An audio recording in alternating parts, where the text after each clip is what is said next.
നടൻ സെയ്ഫ് അലി ഖാന് കുത്തേറ്റ സംഭവത്തിൽ മുഖ്യപ്രതിയുടെ പങ്ക് ശാസ്ത്രീയമായി സ്ഥിരീകരിച്ച അന്വേഷണ സംഘം ഫേസ് റെക്കഗ്നിഷൻ പരിശോധനാ ഫലം പുറത്തുവിട്ടാണ് പോലീസ് ഇക്കാര്യം സ്ഥിരീകരിച്ചത്. ജനുവരി 16 പുലർച്ചെ മോഷണശ്രമത്തിന്റെ ഭാഗമായി വീട്ടിലുണ്ടായ സംഘർഷത്തിലാണ് നടൻ സെയ്ഫ് അലി ഖാന് കുത്തേറ്റത്.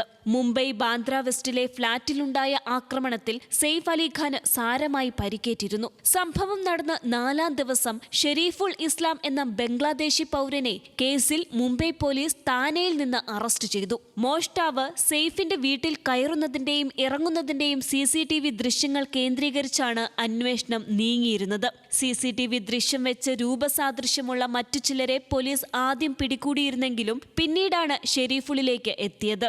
നടന്റെ വീടിന്റെ തൊട്ടടുത്തുള്ള അപ്പാർട്ട്മെന്റ് വഴിയാണ് പ്രതി കോമ്പൗണ്ടിലേക്ക് കയറിയത്. തുടർന്ന് ഫയർ എക്സിറ്റ് സ്റ്റെയർകേസ് വഴി സെയ്ഫിന്റെ ഫ്ളാറ്റിലേക്ക് എത്തിയെന്നാണ് പോലീസ് ഭാഷ്യം. Bandra police, crime branch, CID എന്നിവയുടെ സംയുക്ത സംഘമാണ് കേസന്വേഷണം നടത്തിയത്. അപകടം നടന്ന് മുംബൈ ലീലാവതി ആശുപത്രിയിൽ ചികിത്സയിലായിരുന്ന സെയ്ഫ് അലി ഖാന്റെ മൊഴി 7-ാം ദിവസം പോലീസ് രേഖപ്പെടുത്തി.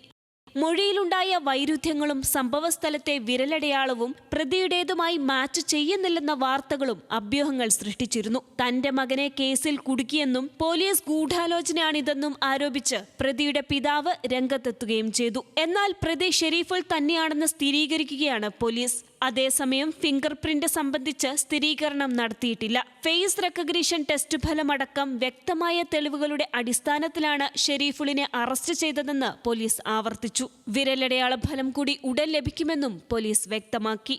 National desk, news Malayalam.